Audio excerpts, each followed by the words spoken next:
Bueno, ¿cómo empezamos entonces esta cuestión? Arrancamos por Sócrates,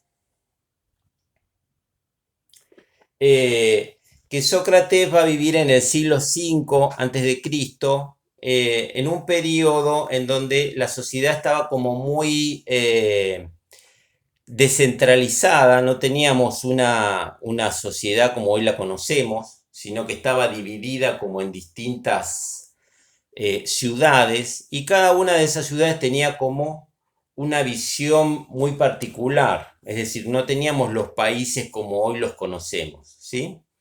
En ese contexto van a aparecer los primeros filósofos que van a ir desde los filósofos vinculados a la cuestión cosmológica y los filósofos que van a trabajar la cuestión del ser, de qué es el ser. Pero esos filósofos que van a aparecer en el siglo VII antes de Cristo no van a reflejar la reflexión sobre la ética, ¿sí? Eh, y sí, acá me pregunta si estoy grabando. Sí, lo estoy grabando en mi tablet porque a veces se corta internet y no queda grabado. Entonces, una vez que lo grabo completo en la tablet, lo puedo subir a YouTube y a la plataforma. ¿Está claro? Bien, muy bien. Bueno, entonces podríamos decir que la ética en la primera etapa de la filosofía no está presente, pero sí está presente con Sócrates en el siglo V. ¿Mm? Y Sócrates va a plantear dos o tres cuestiones que van a ser justamente a la esencia de la ética. Él va a plantear que la práctica filosófica está conectada con el conocimiento de sí mismo, ¿sí? Con un estudio de sí, y que solamente a ese estudio de sí puede llevarnos a una transformación personal.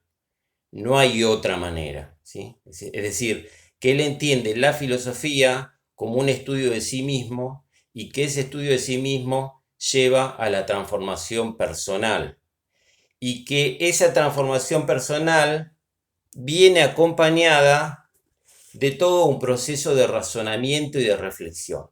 Esos van a ser los tres pilares, podríamos decir, que va a plantear Sócrates, que son vigentes hasta el día de hoy. Es más, esta cuestión del estudio de sí, de la reflexión sobre la propia acción humana, porque recuerden que la ética plantea la cuestión de la reflexión sobre lo humano, y esta transformación a partir de una observación, de un estudio, de un conocimiento de sí, es algo que podríamos decir que aflora a partir de la década de los 80 como una nueva idea que empieza a motivar. Y justamente esa idea que va a plantear Sócrates y que tiene que ver con una reflexión sobre la propia vida, va a surgir a través de un montón de actividades corporales, ¿sí? Que hoy en día de a poquito se han ido incorporando dentro de la educación física. Ustedes fíjense que tienen una formación muy tradicional, basada en el deporte, basada en la actividad física, ¿sí? Pero muy pocas actividades físicas en donde se propone una conciencia del cuerpo, es un conocimiento del cuerpo, un estudio, no digo un estudio anatómico, sino un trabajo con el cuerpo que tenga que ver con la concientización. Un cambio dentro de eso lo dio, por ejemplo, disciplinas como Pilates, pero hay otras que hoy yo veo que muchos profes de educación física están explorando, como la bioenergética, como la osteopatía. Es decir, hay muchas disciplinas hoy en día, muchas actividades orientales de las artes marciales, el yoga, etcétera, pero hay muchas más que plantean la idea del autoestudio, de la observación, ¿sí? Y de todo ese conocimiento que hace falta tener en el cuerpo para hacer un cambio y una mejora. Observen también en el caso de hoy en día la gente que hace deportes, ¿sí? Se propone también una concientización, ¿sí? No alcanza con que uno siga un parámetro o una receta o un tipo de entrenamiento, ¿no? Sino que tiene que haber una concientización, un estudio del cuerpo, ver cómo uno funciona, un análisis de la actividad en la semana. No es que uno tiene que ir a hacer deporte, por ejemplo, y no observar su dieta, cómo duerme, cómo usa su cuerpo, ¿sí? Eso antes no existía. El deporte, estamos hablando de 4 o 5 décadas atrás, no había esa concepción, ¿sí? De estudiarse, de hacer un cambio en la propia vida, ¿sí? De hacer un estudio de cómo se realiza la actividad física dentro de lo que es lo técnico. Yo recuerdo cuando yo entrenaba, que era chico, el entrenador venía y te daba una actividad y ya está, pero no pasaba por otro lado. Hoy en día tiene que haber mucha comunicación entre el docente y los alumnos. Y eso también se activó o se incentivó más con la entrada de toda una población, ¿sí? Vinculada a lo que es la tercera edad y el adulto, que implica otro tipo de relación y comunicación, ¿no? Así que bueno, estas ideas de Sócrates están vigentes, así que yo les diría acá como que estas cuatro ideas de Sócrates están muy vinculadas al trabajo sobre el cuerpo, fundamentalmente. Y hay algo que es muy importante y que tiene que ver con la virtud. La virtud, lo que es, la idea de la virtud también es importante en el mundo antiguo, y hoy en día se vuelve a esa idea de la virtud, pero desde la palabra valores, ¿sí? Hoy en día, por ejemplo, en educación física se habla mucho de los valores, ¿eh? En la docencia también, de rescatar los valores. Eh, Estamos hoy en día con muchos cursos sobre educación emocional, por ejemplo, donde se vuelven a rescatar los valores. Bueno, esa idea de los valores que los da el deporte, justamente, eh, fueron los que planteó como eje central de la ética Sócrates cuando hablaba de la virtud moral, ¿sí? La idea de virtud moral, recuerden ustedes, tiene que ver con que hay una serie de emociones, una serie de actitudes y una serie de formas de conducirse que son comunes a todos, ¿eh? Por ejemplo, el respeto, la paciencia, los buenos modales, ¿sí? La organización, son virtudes. El equilibrio, son virtudes. Fíjense que son todas virtudes que tienen que ir acompañadas en la práctica deportiva. Tanto si uno trabaja como entrenador, ¿sí? O está trabajando en una actividad que tenga que ver con la enseñanza de alguna disciplina. En todos los casos tienen que transmitirse valores. Y bueno, les habrá pasado también, seguramente todos están trabajando en la escuela secundaria, que el tema de los valores es central, ¿eh? Para trabajar en la educación primaria y en la educación secundaria. Es fundamental el tema de los valores. Y quizás hoy, en donde nosotros tenemos que trabajar más en la virtualidad que en la actividad práctica, uno tiene que estar pensando desde dónde trabajar la educación física. Bueno, se la puede trabajar mucho desde los valores. Hay una serie de textos para leer sobre eso que les voy a subir también para que lo puedan relacionar con esto. Bueno, ahí está entonces un poco la idea de Sócrates, como yo les decía, que hay como emociones o actitudes o formas de pensar que son comunes a todos, ¿sí? Y que nos llevan a un estado de bienestar o de felicidad. Y acá hay otra idea central que va a estar conectada con el pensamiento de Sócrates y de Platón y de Aristóteles, la idea de felicidad, eudaimonía o eudaimon. La felicidad para el mundo antiguo no era un concepto que estaba atado a acontecimientos, ¿sí? No estaba atado a acontecimientos, sino que era un estado de bienestar que el ser humano podía alcanzar a través de una vida más atenta a su accionar, ¿sí? al análisis de su vida, a la reflexión sobre su vida, al estudio de cómo se conduce uno, y cómo uno vive y cómo uno se relaciona. Entonces, para los griegos la cuestión era al revés, no era esperar un acontecimiento, ¿sí? Sino todo lo contrario, disfrutar de todas las cosas que se hacían. Que eso como idea también es muy importante para, para plantear dentro de lo que es la educación en valores con los alumnos, ¿no? Porque nosotros podemos plantear todo el deporte en función de la competencia y del ganar, o al contrario, rescatar otros valores. Todos saben que si ponemos el foco en esa concepción, hay mucha frustración en los chicos, porque todos quieren ganar, ¿no? Entonces, muchas veces esa idea o ese valor, ¿sí? O disvalor, no ayuda, ¿m?, a un buen crecimiento de la autoestima, sino todo lo contrario. Por lo tanto, se puede trabajar desde otra idea, desde la idea del bienestar en la relación con el otro, participar del juego, pero bueno, eso tiene que ver cómo yo voy a pensar mi materia o cómo voy a pensar el trabajo con mis alumnos, especialmente si son chicos, para trabajar desde esa idea de disfrutar, de alcanzar la felicidad, de alcanzar el bienestar, el disfrute más allá de un objetivo. Bueno, esa sería un poco la idea de la eudaimonía griega.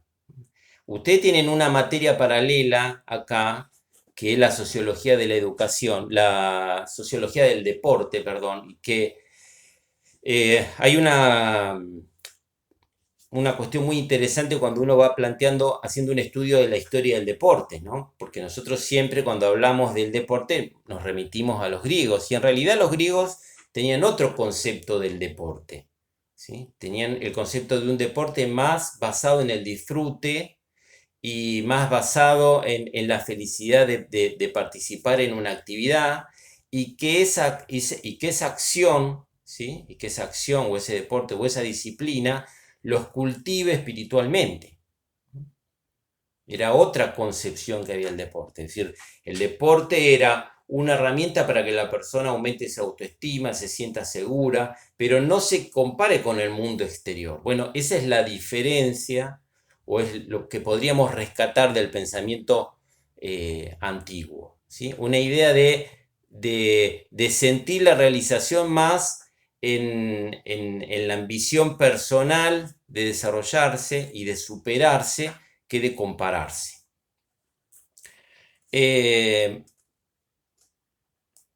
Bueno, eso es un poco la concepción, podríamos decir, de Sócrates. Y otra cosa también que es importante, que tanto lo va a plantear Sócrates como Platón, es el tema de la conciencia, ¿sí?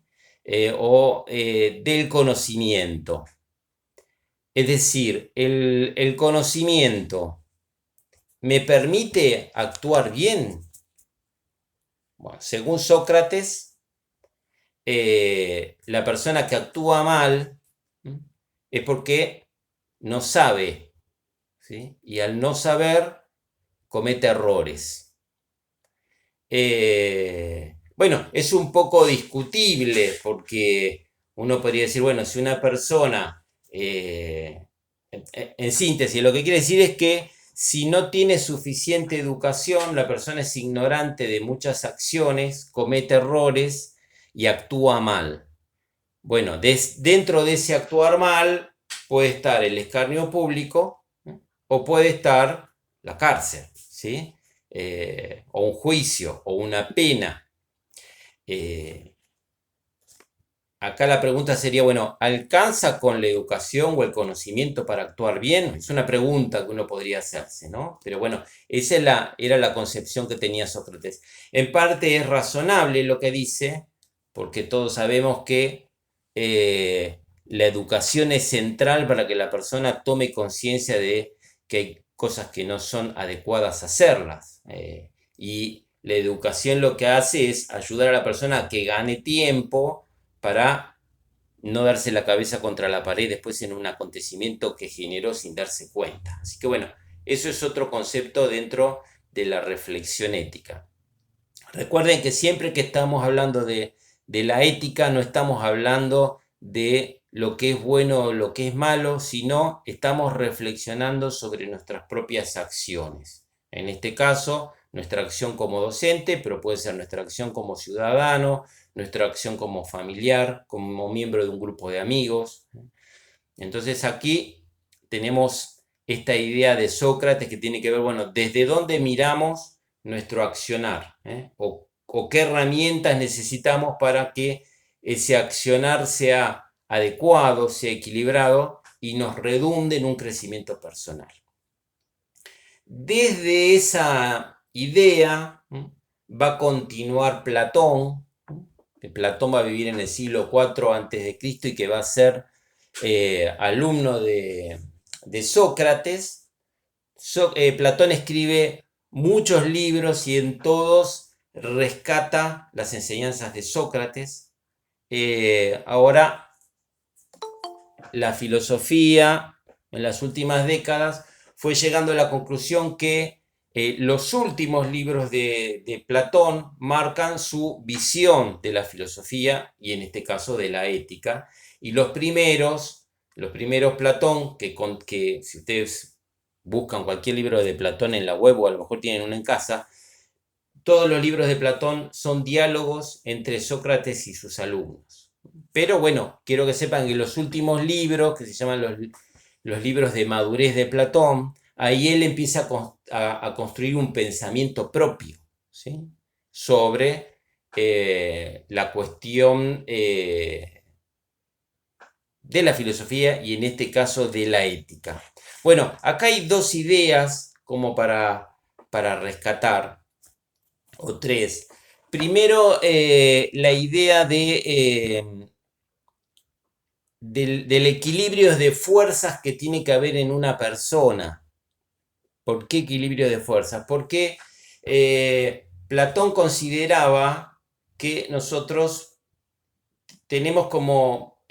Él decía que todos tenemos un alma y un cuerpo, ¿sí? Vamos a partir por ahí. Pero que el alma, que representa todo lo que no se ve de nosotros, está dividida como en tres dimensiones, ¿sí? Una dimensión que tiene que ver con el razonamiento, ¿sí? Otra dimensión que tiene que ver con la emoción y otra dimensión que tiene que ver con el cuerpo, es decir, no el cuerpo físico, sino lo que tiene que ver con lo biológico, lo que tiene que ver con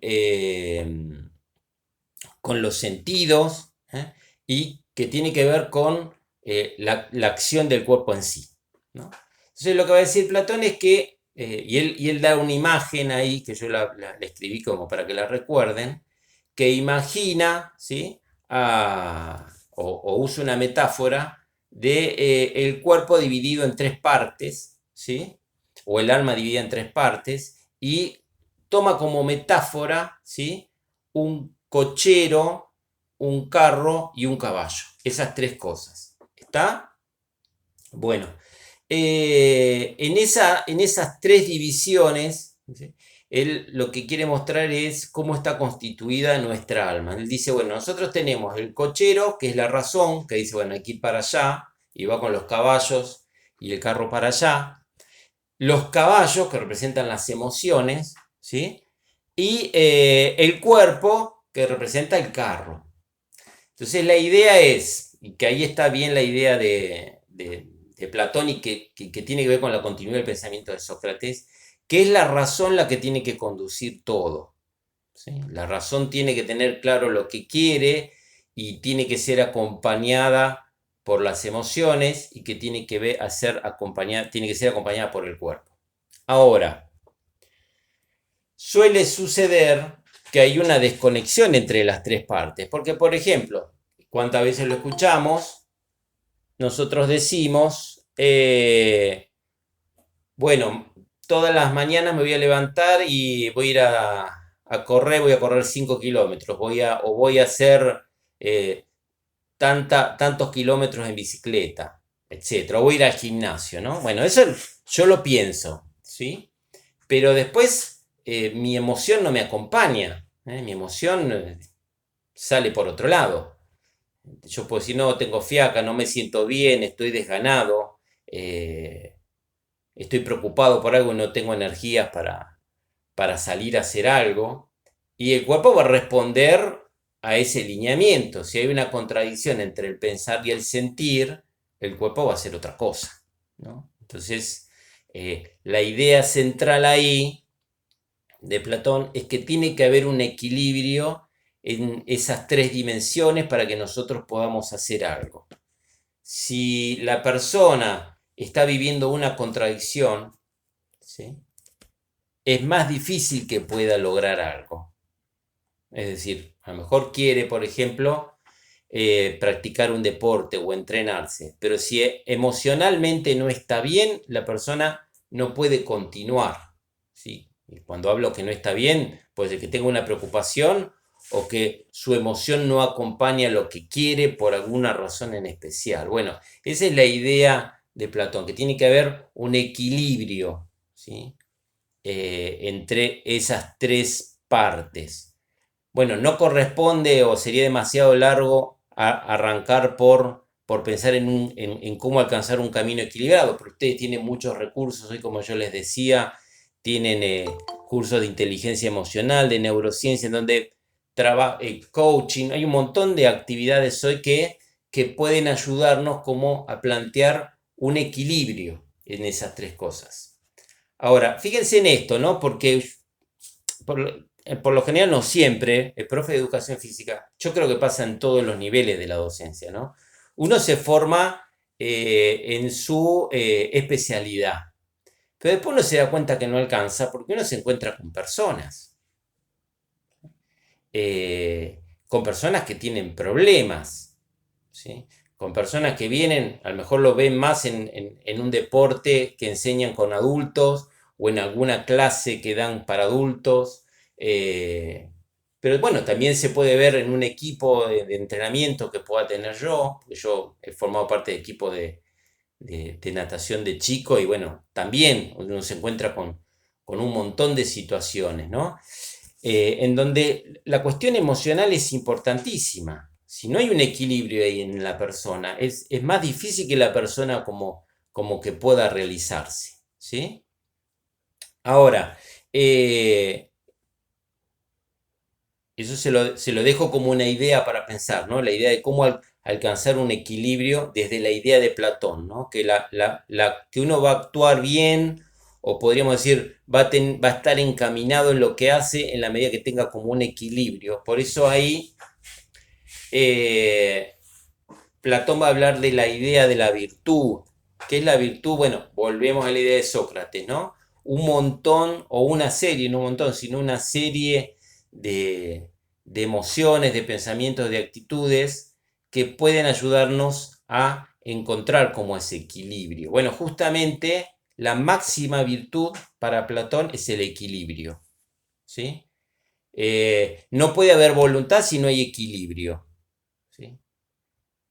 Primero tiene que haber equilibrio, es decir, la persona tiene que tener claro lo que quiere y tiene que saber hasta dónde puede contar con su propia voluntad, ¿sí?, con su propio estímulo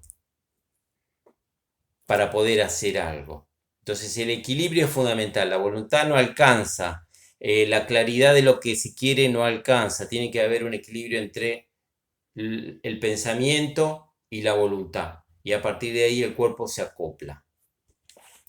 Bueno, eso aparece también, esta idea de las virtudes, o mejor dicho, la idea del equilibrio, que también es otro tema, otra idea importante dentro de la ética o de las virtudes en la antigüedad, el tema del equilibrio, aparece en un libro también, un libro de los últimos momentos de la vida de Platón, que se llama Filebo. ¿De qué habla Filebo? Bueno, justamente habla del equilibrio. Pero parte de un diálogo, ese libro que tiene Sócrates con Filebo, en donde los dos discrepan en lo que tiene que ver con la felicidad, ¿sí? Entonces, bueno, Filebo dice, bueno, la felicidad es disfrutar del cuerpo, salir con los amigos, comer asado, fiesta. Bueno, esa es la vida feliz para Filebo, ¿no? Es decir, recuerden esto, la idea de la felicidad, ¿sí? Que es un punto de reflexión de la ética en la antigüedad, pero atraviesa toda la cuestión humana, porque siempre todo lo que uno hace es porque quiere ser feliz. Lo que pasa es que no lo piensa eso, ¿no? Entonces, el punto clave ahí, la felicidad se logra disfrutando del cuerpo, los placeres. Eso va a decir Filebo. Y Sócrates le va a decir, en realidad, la felicidad se logra a través de una vida, podríamos decir, de placeres intelectuales. Bueno, ahí estamos en las antípodas, ¿no? Porque Sócrates consideraba que la felicidad estaba en un camino de sabiduría y Filebo en un camino de placeres corporales. Ahora, ¿a qué se refiere Sócrates cuando habla de los placeres intelectuales? Bueno, él lo va a hacer referencia a la geometría. Ustedes van a decir, bueno, pero ¿qué tiene que ver la geometría con esto? Bueno, lo que él va a decir es que detrás, por ejemplo, de la música, detrás de la poesía, detrás de una hermosa casa, de una chacra con pileta, todo eso es geometría, dice.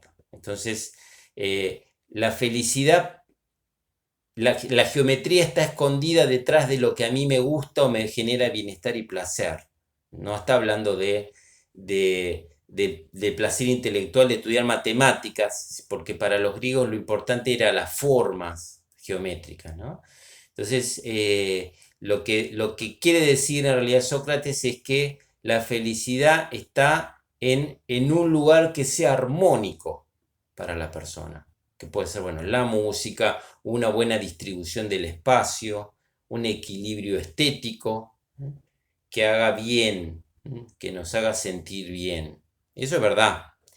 Pero después concluyen en la charla entre los dos que no se puede obviar el disfrute del cuerpo, del gozo, ¿sí? Porque somos seres humanos de carne y hueso y eso lo necesitamos. Fíjense, este año y medio que limitaron las relaciones sociales, ¿sí? Los encuentros, ¿cómo afectó? Ahí uno se da cuenta que eso es bueno, ¿sí? Y también se nota que es muy bueno cuando uno lo lleva a la actividad que haga, ¿no? Como docente. Yo les voy a dar ejemplos. Vos tenés un equipo de entrenamiento, o sos profesor, o tenés un gimnasio, o das clases para adultos, y si cada tanto haces un encuentro y salen a comer, eso integra al grupo, le da otra energía. ¿Mm? Pasa lo mismo con los directivos, ¿sí?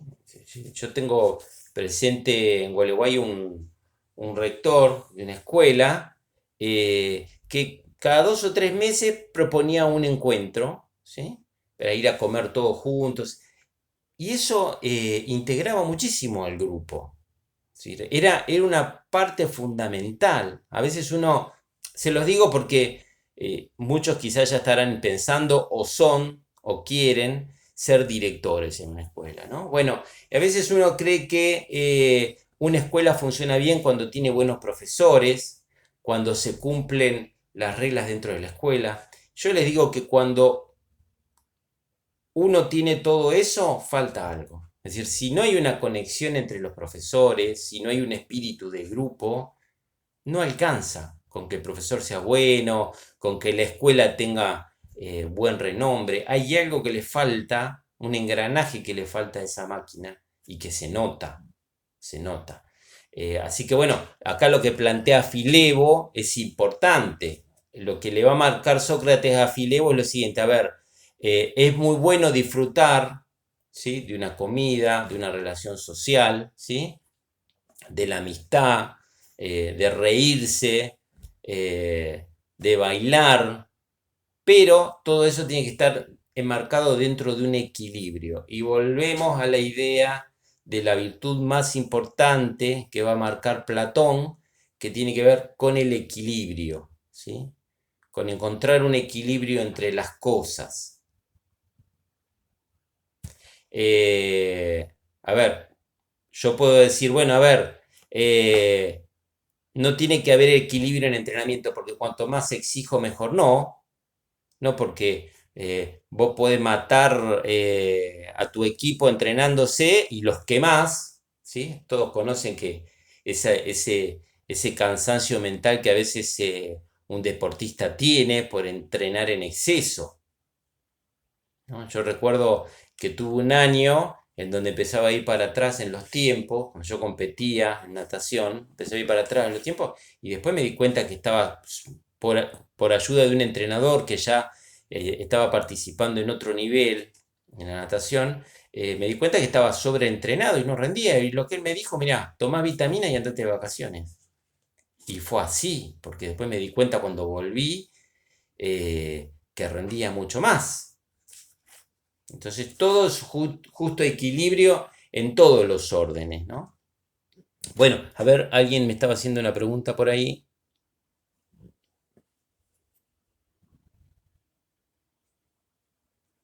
Sí, justamente, Leandro, pero fíjate, eh, eh, las jornadas, ahí hay algo, diste en la tecla con algo interesante, ¿no? Eh, que la jornada puede servir para que todos hablemos y encontremos un punto de conexión, pero queda en lo técnico, ¿sí? Queda en lo técnico. Lo que falta es vida social también en la escuela, ¿sí? Eh, Ejemplo, un acto, ¿sí? El acto tiene que ser formal, ¿no? Yo he participado en actos en donde después se quedan los profesores, pasan música, invitan espectáculos para compartir, se hace una pequeña comida, ¿se entiende? Es decir, hay cosas que trascienden la formalidad y que las personas necesitan. ¿Mm? Y dentro de eso que vos decís, Leandro, que es muy interesante lo de la jornada, porque yo estuve a cargo de la organización de las primeras jornadas, yo trabajé en lo que fue el PNFP, Programa Nacional de Formación Docente, en donde se instala la idea de la jornada de reflexión sobre la actividad de esos meses de trabajo y sobre eso hacer ajustes, ¿no? Y el espíritu de las jornadas, el espíritu de las jornadas tenía que ver con que el docente reflexione sobre sí mismo, que pueda hacer un cambio, ¿sí? El docente, el directivo. Como idea estaba buena, pero después nos dimos cuenta, yo lo veía, que faltaba algo dentro de la formación. Es decir, nosotros no tenemos formación de coaching, por ejemplo. Sí, uso la palabra coaching porque está de moda, pero eso existió desde Sócrates para acá. Es decir, esta idea de que hay cosas que se pueden hacer en una jornada, ¿sí? Eh, o más allá de la jornada, para que el docente trabaje con sí mismo. ¿Sí? Es decir, ¿cuáles son los grandes problemas que hay en la escuela? Y que a lo mejor no te gusta algo que te dice el director, te cae mal un comentario de un docente, hay un problema entre docentes y no se puede resolver, pero que tiene que ver con lo humano. Es decir, voy a eso, ¿no? De que hay muchas cosas y gran parte de los problemas, ¿sí? Pasan por lo humano dentro de la escuela, todos lo sabemos, ¿no? Eh, y que no tenemos herramientas para trabajarlo, eso. Por eso yo como que rescato mucho esta idea que a veces parece algo teórico, ¿sí? Y que no es teoría, ¿sí? Sino todo lo contrario. Es decir, la idea de que uno tiene que reflexionar sobre su propia acción, que uno tiene que observar su conducta, que tiene que trabajarla con los compañeros. Eso no está presente como ejercicio, ¿sí? Desde la actividad física, yo creo que tienen una enorme oportunidad para trabajar eso. Por ejemplo, en educación superior, en los profesorados, hay una materia que creo que es juego y no me acuerdo el nombre porque es larguísimo, ¿no? Pero es una materia en donde se intercala el juego, porque tiene que haber un profe de educación física que trabaje con el juego, y las artes. Y es buenísimo eso la formación de los profesores, porque vos vas viendo cómo el profesor, cuando empieza a jugar, el profesor que se está formando, no el alumno, cuando empieza a formarse, cuando empieza a jugar, cuando incorpora herramientas de teatro y de la expresión, después está más suelto para dar una clase, para trabajar con los alumnos, para manejar al grupo. Nos falta eso. Son herramientas, ¿sí?, que están más allá, que no forman parte de nuestra formación en ninguno de los profesorados. Ahora, de todos, podríamos decir, el que está más cerca de usar esas herramientas es el profe de educación física, ¿sí? Bueno, chicos, nos quedó un poco más para desarrollar, así que yo lo voy a subir en otro video. Este video lo voy a subir y voy a subir un segundo video con lo que me faltaría ver en la clase de hoy, ¿sí?